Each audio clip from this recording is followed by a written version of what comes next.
Bienvenue sur le podcast Sobrement Vôtre. Je suis Sarah, ton hôte pour ce podcast. J'y partage mes réflexions et mes expériences pour aider et inspirer des personnes qui pourraient se reconnaître dans mon parcours.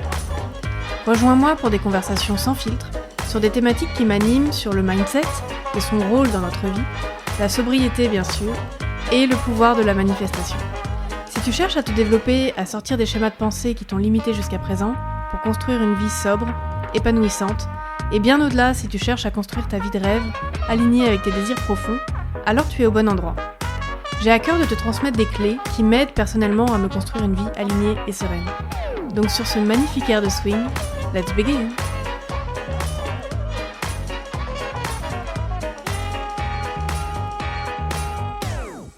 Bienvenue dans cet épisode du podcast Sobrement Vôtre. Alors c'est un épisode qui est plutôt imprévu, j'avais pas du tout planifié de faire un épisode comme ça. Mais ce matin, donc au moment où j'enregistre, on est le 11 novembre, j'ai reçu une lettre que je m'étais écrite il y a un an sur le site Future Me, je pense. Future Me, oui c'est ça, où on a la possibilité de s'écrire une lettre pour dans une durée déterminée, c'est-à-dire que là moi j'avais décidé de me l'envoyer pour dans un an. Je pense qu'on peut faire moins, on peut faire plus, etc. Mais voilà, à l'époque, c'était une période, comme je l'avais expliqué dans le dernier épisode de podcast, assez déterminante pour moi, parce que je venais de poser ma démission, j'avais rien de spécifique après, et donc je me cherchais un petit peu. Et pourquoi je voulais faire cet épisode aujourd'hui ? Pour revenir sur une notion qui me semble vraiment essentielle, c'est prendre ses décisions en fonction de son intuition et pas ses peurs. Notamment, et on verra où nous mène cet épisode, parce que pour une fois, je n'ai pas prévu de script, donc on verra bien où ça nous mène. Donc il y a un an, quand j'écrivais cette lettre, eh bien, je venais de démissionner. Je savais pas vraiment où j'allais pour la suite. Et ce qui est très drôle, c'est que j'écris, voilà, au niveau du travail, ce que je souhaite donc pour la suite. Et je me souviens très bien dans l'état d'esprit dans lequel j'étais à cette époque et pourquoi je voulais ce que je voulais. Et il se trouve que ça s'est pas passé comme ça, pas tout à fait en tout cas. Je voulais un certain type de poste et il se trouve que finalement je ne l'ai pas eu. Alors sur le moment, ça a été très dur à vivre, ça a été une vraie déception.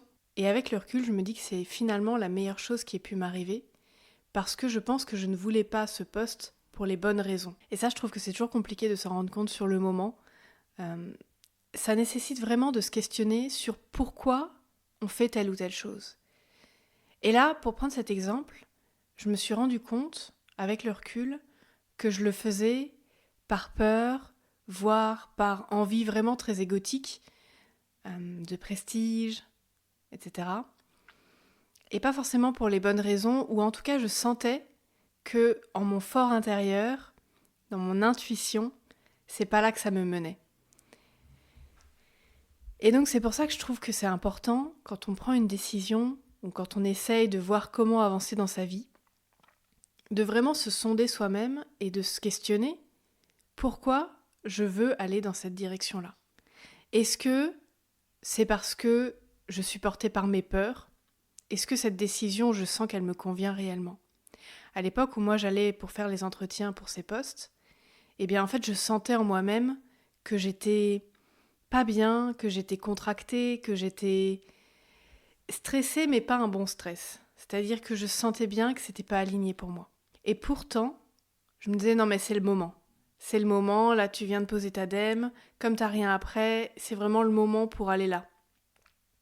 Mais sauf que qu'est-ce qui parlait derrière ? C'était ma peur. C'était pas mon intuition profonde. Et c'était surtout de me dire, je veux quelque chose pour ma vie, je veux un certain style de vie, et je pense que ces postes-là vont répondre à ça. Sauf qu'en fait, non. En fait, j'imaginais un moyen pour répondre à une fin, mais j'étais pas dans le lâcher-prise. C'est-à-dire que je projetais un certain type de vie que j'avais envie de mener, et en fait, j'imaginais que ce poste allait me servir à construire ça. Et c'est là où j'étais pas dans le lâcher-prise et où j'étais dans le contrôle de me dire c'est la vie que je veux mener, je vais contrôler chaque étape qui va me mener à ça. Et ce qui est drôle, c'est que la vie m'a justement montré à quel point il fallait que je lâche prise. Puisque donc, finalement, je n'ai pas eu ce poste et j'ai eu la réponse assez tard. Ce qui fait que mon contrat se terminait fin janvier Et j'ai eu la réponse, je pense que c'était non pour ce poste mi-janvier. Et donc à ce moment-là, j'ai décidé de complètement lâcher prise et de voir où la vie avait décidé de me mener. Et ce qui est très drôle, c'est la suite de la lettre. Dans la suite de la lettre, donc la première partie, c'est le travail, vraiment sur ce poste-là, parce que je me projetais en fait dessus. Et dans la suite, c'est mes projets plus pro-perso, qui se trouvent aujourd'hui être mes projets pro, et l'entreprise que j'ai justement créée. Et en fait, ça m'a beaucoup émue ce matin de lire ça, puisque je me projetais réellement là-dedans, et j'avais même oublié en fait. J'avais oublié à quel point je me projetais déjà au mois de novembre dernier, donc il y a un an, sur ce que j'avais envie de faire et ce que je fais aujourd'hui. Et donc comme quoi tout le début de la lettre en fait, c'est pas produit pour arriver sur la suite. Donc dans mes projets, je vais lire une partie, pas tout, mais je vais lire une partie. J'espère que tu as toujours comme projet de créer cette fondation. Alors à l'époque je pensais que ce serait une fondation, mais voilà. Pour les femmes qui ont des soucis avec l'alcool. J'espère que ça te tient toujours à cœur et que tu avances petit à petit. Aussi pour faire porter ta voix à ce sujet. C'était notamment l'objectif de la création. Alors à l'époque, je voulais créer une chaîne YouTube et puis finalement, ce sera le podcast. Et de compte Insta. J'espère que tu l'as créé. Donc comme quoi, mon compte Instagram, je l'ai créé au mois de janvier. Au mois de novembre dernier, je voulais déjà le créer. Donc c'est drôle. J'avais complètement oublié. Comme quoi, c'est très utile de s'écrire une lettre. Ce que je voulais dire ici, c'est que je pense que ce projet-là, c'était celui qui me tenait le plus à cœur et ça se voit même dans la manière dont j'écris. Dans la manière dont mes phrases sont tournées, l'énergie qui se dégage de texte est différente de la première partie de la lettre. Et je pense que quand j'ai écrit ça, j'étais vraiment dans mon intuition, dans mon désir profond, et je comprenais que c'était ça qui allait me faire sentir alignée. Et donc ça m'a beaucoup émue ce matin de relire ça, parce que ce qui est drôle, entre guillemets, c'est que la première partie de la lettre, je m'en souviens très bien, et quand j'ai reçu la notification par mail ce matin, comme quoi j'avais une lettre qui m'attendait, je m'en suis souvenue de cette première partie où je parlais de ce poste que je voulais à tout prix et tout. Et je me suis dit, oh, je vais relire cette lettre, mais de toute façon, je serai déçue parce que je sais que j'ai pas eu ce poste finalement. Et comme quoi, on se focus vraiment sur ce qu'on n'a pas, sur, sur cette notion de perte, de manque dans notre vie, alors même que j'avais complètement oublié la suite de la lettre.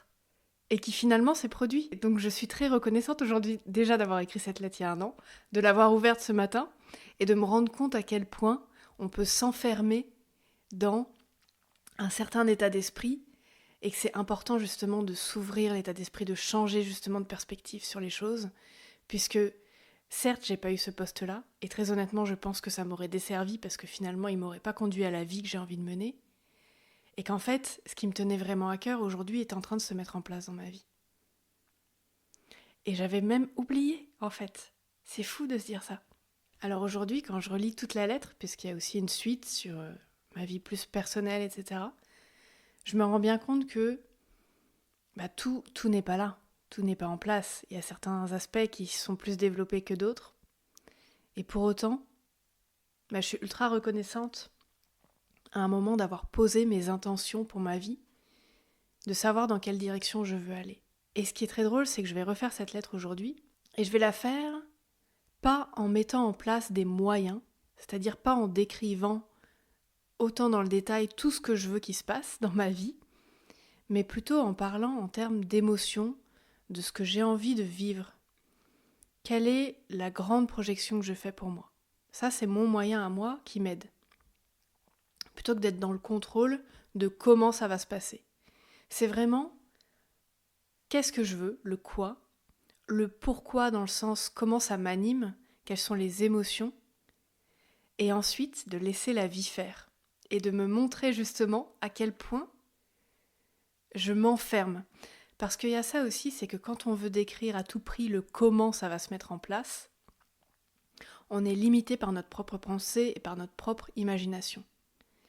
Alors que si on repense à toutes les fois où on lâche prise et où la vie nous surprend complètement avec un comment complètement improbable pour notre esprit de l'époque, et c'est que après, avec le recul, on se rend compte que, waouh, mais en fait tout s'est déroulé comme ça devait se dérouler. Mais à l'époque, on n'était pas capable, avec notre esprit plus fermé, entre guillemets, de se projeter là-dessus. Et donc c'est pour ça que finalement le message aussi, c'est projetons-nous sur ce qu'on a envie de vivre au fond de nous comme émotion, dans les grandes lignes sur ce qu'on veut, sur le pourquoi, qu'est-ce qui nous anime au fond de nous, sans nous attacher trop au comment.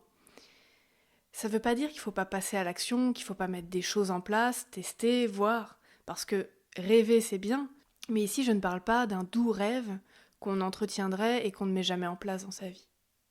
Au contraire, je prône, et je pense que si tu me connais un petit peu, tu le sais bien, je prône le passage à l'action. En revanche, être trop attaché au comment risque de créer de la frustration inutile et surtout de se fermer des portes à autre chose.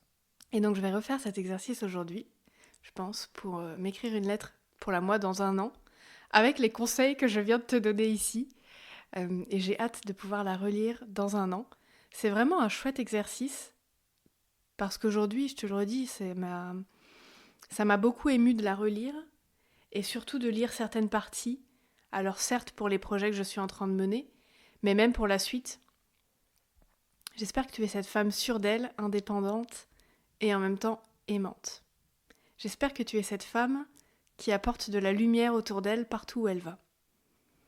Je sais que tu rayonnes, que tu inspires des gens, des jeunes femmes qui, elles aussi, méritent de voir leurs rêves se réaliser. Voilà, je suis émue en lisant ça parce que c'est vraiment ce qui m'animait déjà il y a un an et ce qui m'anime encore aujourd'hui. Voilà, je pense que je terminerai cet épisode sur cette note-là. Je t'encourage vraiment, je mettrai le lien pour que toi aussi tu puisses t'écrire une lettre à toi-même dans un an. Quelle que soit la raison, que ça soit lié à l'alcool ou complètement autre chose si t'es pas du tout dans la thématique. En fait, peu importe. Le tout, c'est que tu puisses t'inspirer toi-même et que tu puisses ressentir là, un an après, l'émotion de te dire en fait il y a des choses qui se sont mises en place, ou voilà les rêves que j'avais, voilà ce que j'ai réussi à avancer. Et surtout de se dire par rapport à d'autres rêves qui potentiellement ne sont pas encore tout à fait réalisés, est-ce que j'ai envie de continuer à les entretenir ? Et si oui, pourquoi ? Et se reprojeter dessus, de ressentir à nouveau cette émotion-là. Voilà, je te dis à très vite pour un nouvel épisode du podcast Sobrement Vôtre.